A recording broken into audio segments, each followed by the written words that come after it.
Reserves. The gentleman from Arizona. Thank you, Mr. Chairman, and I yield myself as much time as I may consume. The gentleman is recognized. Thank you. Well, Mr. Chairman, today I rise in urgent opposition to the Republicans' H.R. 1. Last week, the United Nations Intergovernmental Panel on Climate Change issued its final report. Their message couldn't be clearer. We have a lot to do and very little time to do it before the ticking climate bomb we're living in goes off. But I want to emphasize that their message wasn't one of complete despair. There is hope, but the hope hinges on two major conditions. One, we must stop burning fossil fuels, the #1 cause of climate change. And two, we must transform our energy system to a cleaner and more sustainable one now. H.R. 1, the bill before us today, which has earned the fitting title of Polluters Over People Act, will actively and aggressively take us backwards on both those accounts. Looking more like a nearly 200-page love letter to polluting industries than a serious legislative effort, the Polluters Over People Act is a laundry list of gifts and giveaways to polluting industry. Let's look at what it does for big oil. For example, last year, oil companies shattered profit records across the board by price gouging working Americans at the pump while also hoarding thousands of unused leases on our public lands and waters. Rather than hold big oil accountable for this abuse, the Polluters Over People Act lowers royalty rates, repeals interest fees, reinstates non-competitive leasing, and forces federal agencies to hold rock-bottom lease sales, all but assuring that last year's profit records will soon be broken again. Never to be outdone, the mining industry gets its fair share of gifts in H.R. 1 as well. Mining companies, many of which are foreign-owned, already enjoy a veritable free-for-all on our public lands. They make a mockery of tribal consultation, destroy sacred and special places, ruin the landscape, and leave behind a toxic mess that pollutes our water and hurts our health, all without paying a cent to the American people.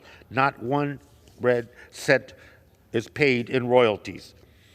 And now they are included in this package is now they can use the public land for anything they want, including dumping of toxic mineral waste. There's more, but suffice it to say that all these handouts, it comes as no surprise that the Congressional Budget Office just reported last week that H.R. 1 will actually increase the federal deficit.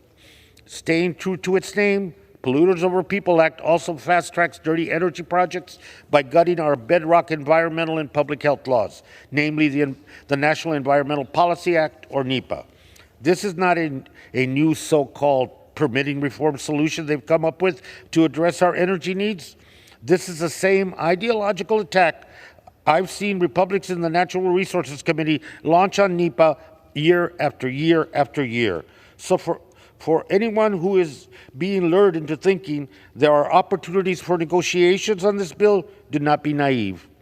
This performative permitting reform is not a bipartisan solution, not even a starting point for one. This is just another decades-old request from polluters to make their operations cheaper and easier while making Americans' lives harder and more costly. It's not a serious solution to any of our energy goals.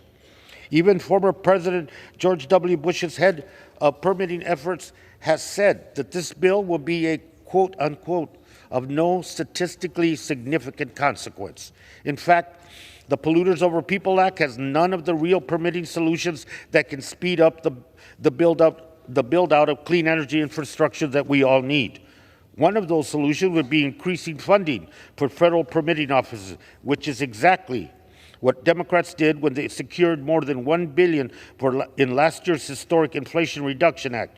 Even Republicans' own witness at our hearing called this money, quote unquote, wonderful. But no more funding is in H.R. 1. Another solution for speeding up clean energy development is reforming the planning and cost allocation process for electrical electrical transmission lines that can carry renewable energy from different sources across the country. But no, you're not going to see that in H.R. 1 either.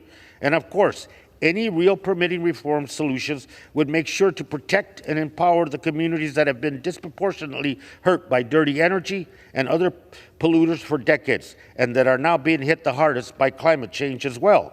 But as you can probably guess, H.R. 1 doesn't just fail to protect these communities, it silences them further, laying them bare to even more devastation, harm, and exploitation. The Polluters Over People Act isn't just an embarrassment of riches for polluting industry, it's an embarrassment to our communities, to our climate goals, and to this legislative body. And I reserve the balance of my time.